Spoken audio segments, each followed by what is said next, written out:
Okay, so we're going to prove Euler's formula, e to the ix equals cosine of x plus I sine of x for all real x or all complex x. We're going to prove this using a method that a Calculus 1 student could understand, and we're going to prove this using a method that a Calculus 2 student could understand. So two methods to prove that this formula is true. We're going to need to recall that I is the square root of minus 1. That's the imaginary unit. And so let's jump right in. Okay, so using a method a Calc 1 student could understand. So basically we want a solution to this differential equation. So what do we mean by a solution? We mean we want a function y such that when I take the derivative, I get the following. And also when I plug in 0 to that function y, I output 1. Now the key thing you want to remember for this is that solutions to initial value problems like this are unique. So if I were to make the claim that I have two solutions to an initial value problem, they have to be the same. They have to be equal because solutions to initial value problems are unique. Okay, so in order to get this going, we want to make some observations. So we say observe the following.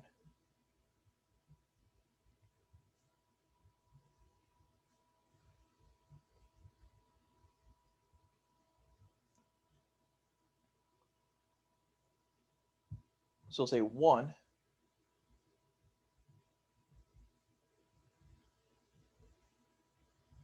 So if y is equal to e to the ix, let's go ahead and calculate its derivative and see if we get something that's sort of helpful here.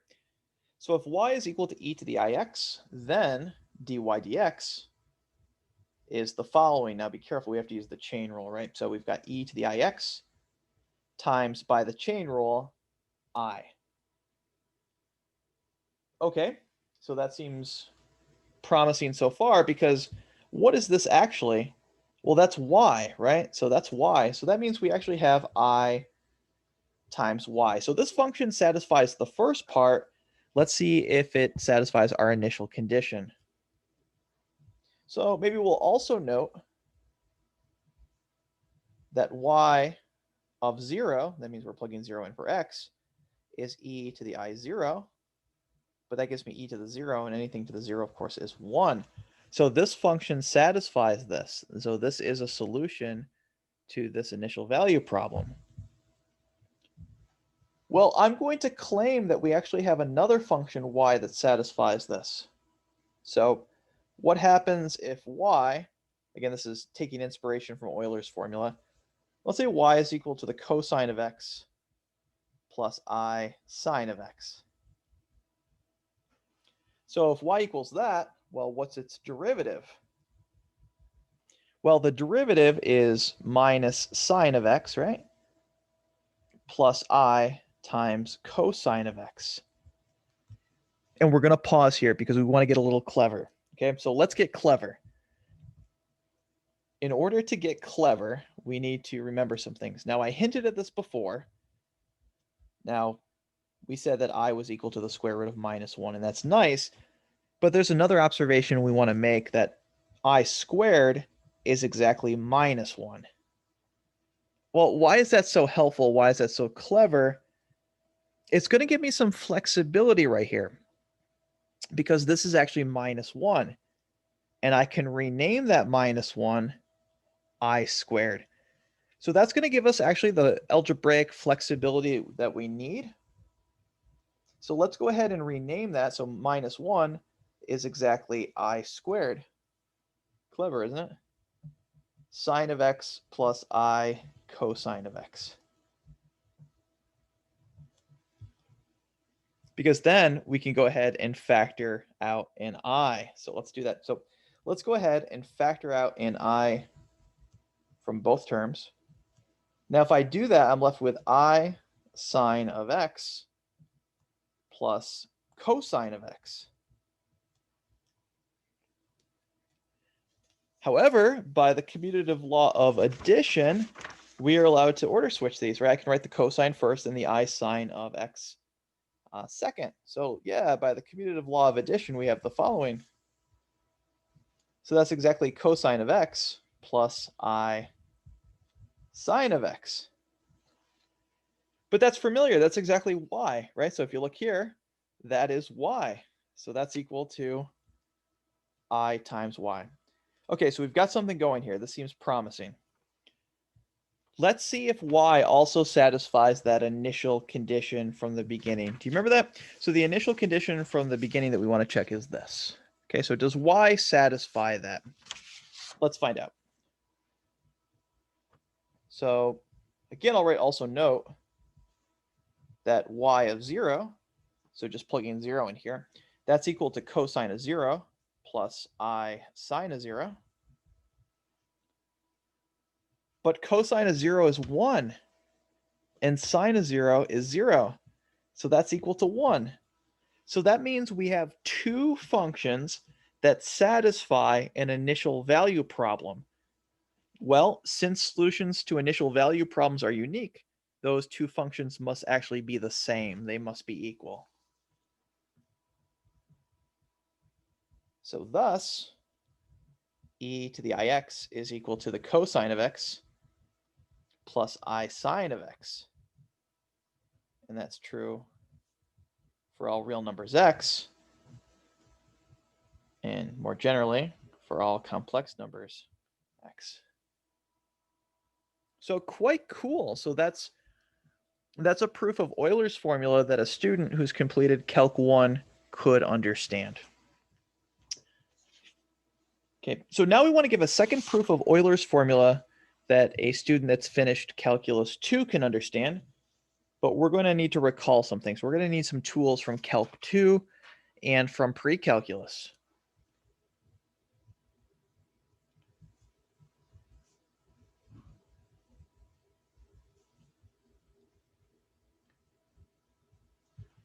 So proof of Euler's formula, so part 2, a second proof.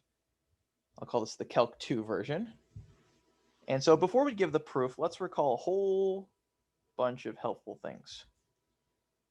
So the first thing I want to recall is that for any real number x, we have the following. So I'm essentially just recalling the Maclaurin series for e to the x from Calc 2. So for any real number x, we know that e to the x is equal to the series from n equals 0 to infinity of x to the n over n factorial. We actually also need another property of this series. We're also going to use the fact that it's absolutely convergent. So remember, series that are absolutely convergent are really nice because what that means is that every term rearrangement leads to the same sum. So maybe I'll just write that also note this is absolutely convergent.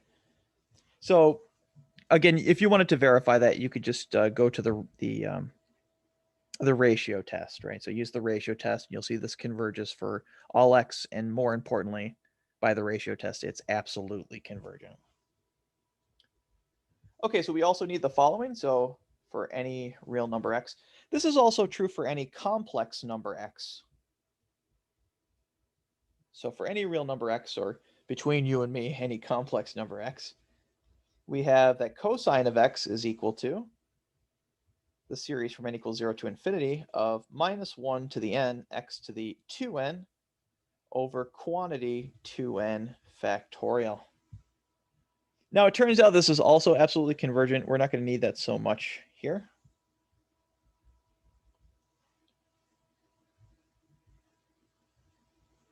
And for any real x or any complex x,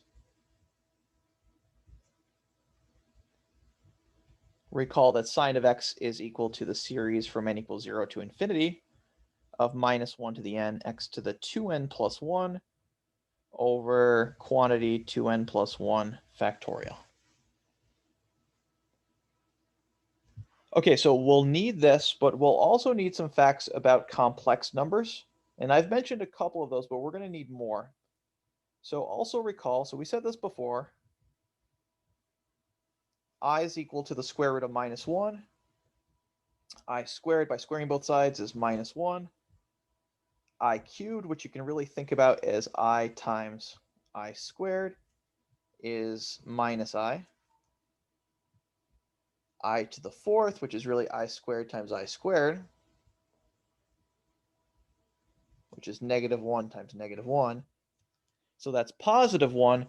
And then after this, the pattern is cyclic. It cycles. So I to the fifth. And mentally, I always just factor these, so I always get a copy of I to the fourth, which is 1. So you could really think about this as I times I to the fourth. I think that's a good way to think about this. Because every time you've got a copy of I to the fourth, you really just have 1. So this is just 1 times I, which is exactly I. I to the sixth, you can think about that as I squared times I to the fourth, and that should be -1. So notice the cycling. I to the seventh, I cubed times I to the fourth. I cubed we said was minus I. That's times 1, so that's minus I. And then I to the eighth, we can think about this as 2 factors of I to the fourth. So that should be 1 times 1, which is 1. And so you notice that every time I go up by a cycle of 4, I generate another factor of I to the fourth, or 1. But this is truly just the unique part right here. Okay, and this keeps going, right? I could have another cycle of 4. It's gonna look like this, but with another copy of I to the fourth. Okay, so with that said, let's go ahead and prove Euler's formula using this.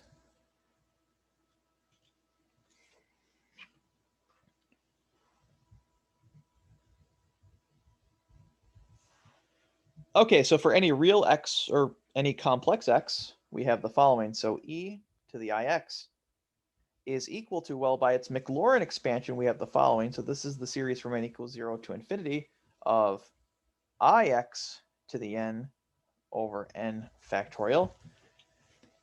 And now our plan of attack is just to list a bunch of terms of the series. So we're going to plug in 0, 1, 2, 3, etc. So yeah, if I plug in 0, and maybe I want to note something before I do that.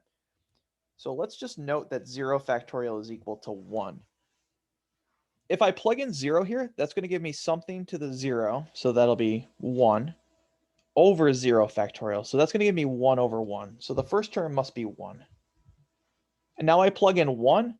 If I plug in 1, I'm going to get this quantity to the first over 1 factorial. So I should get exactly this quantity. Then I plug in 2.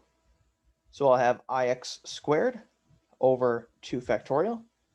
Then I plug in 3. Then I plug in 4. And maybe let's go to 7. So I plug in 5. Plug in 6. I plug in 7. And I'm going to write ... because this is a series. It is infinite. And we need to note that. It's not finite. Okay, so my next goal is just to start to take powers. So this is I squared times x squared, right? So when I compute this. So I squared is -1, so that'll give me minus x squared over 2 factorial. So this is I cubed times x cubed, right? So I cubed is minus I.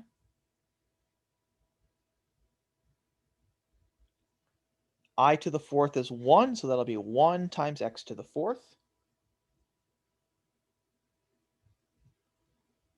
over 4 factorial, right? So I to the fifth, we said in our calculation before, that's the same as I. So that'll be I times x to the fifth over 5 factorial. Now, if you remember, you might have to look back, but if you remember, I to the sixth is the same as I squared, and that's the same as -1. So that's minus x to the sixth over 6 factorial. I to the seventh is the same as I cubed, which is minus I. So that's minus I x to the seventh over 7 factorial. And we did say this was an infinite series, so plus ...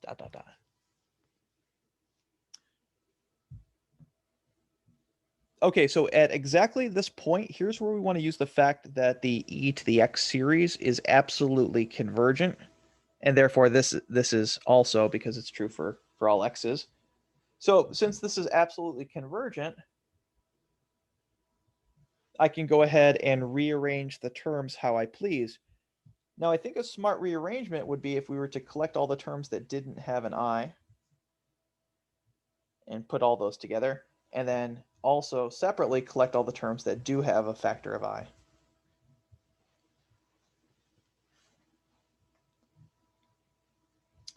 So it's going to give me 1 minus x squared over 2 factorial plus x to the 4th over 4 factorial minus x to the 6th over 6 factorial plus, of course, dot, dot, dot. Plus, okay, so for the other terms, they all have a factor of I. So let's go ahead and factor out an I. So if I factor out an I here, I'm left with an x. I'm left with a minus x cubed over 3 factorial. This will be plus x to the 5th over 5 factorial minus x to the 7th over 7 factorial, etc. Okay, so let's write these both in sigma notation. And it might be helpful for you to think about this 1 right here. You might want to think about it in the following way. You want to think about that maybe as x to the 0 over 0 factorial. And again, remember 0 factorial is just fine. It's just 1. Why is that helpful? Because it makes me sort of realize that there's an obvious pattern here. I notice that, well, first the signs are alternating. So that'll take care of the signs alternating. And then I also note that the exponents are all even. So that's 0 is an even number, 2 is an even number, 4 is an even number, etc. So let's just say x to the even. That's how we say even. Notice that the denominators match the exponent, but factorial.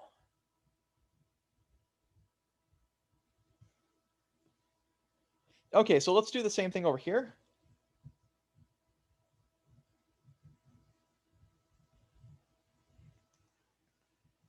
Okay, so over here, I could actually think about this as x to the 1 over 1 factorial, right? That'd be perfectly fine to think about it in that way. And if I do think about it in that way, I do have a nice pattern. So I do have alternating signs. We'll take care of them that way. We've got x's to odd powers. Now, how do we want to say this? Because we could say 2n plus 1, or we could say 2n minus 1. There's other variations as well. Well, we want, since we're starting at 0, we want the variation that's going to generate a 1 when I plug in a 0, generate a 3 when I plug in a 1, etc. So I think we're looking for 2n plus 1. We can check that, right? So if n is 0, I generate a 1. If n is 1, I generate the 3. If n is 2, I generate the 5, etc. So that's the version we want. And then we've got the denominators, but they're factorial. But those are familiar friends from Calc 2, right? So this is exactly the Maclaurin series for cosine, and this is exactly the Maclaurin series for sine. Well, that's pretty neat. So that's exactly cosine of x plus I sine of x.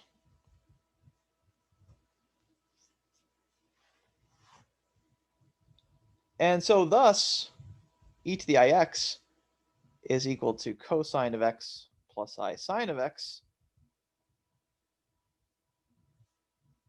for all real numbers x.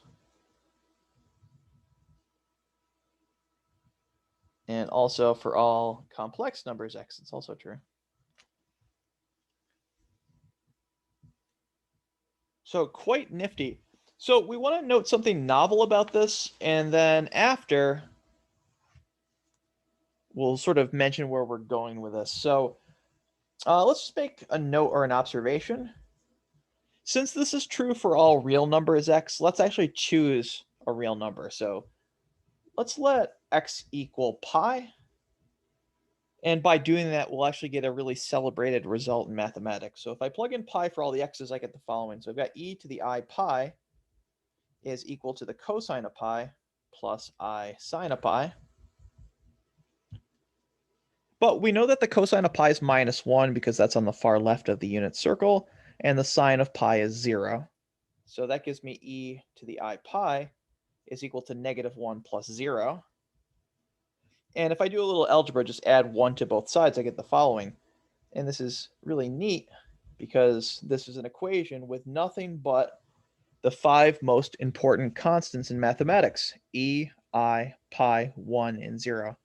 And so that's pretty neat.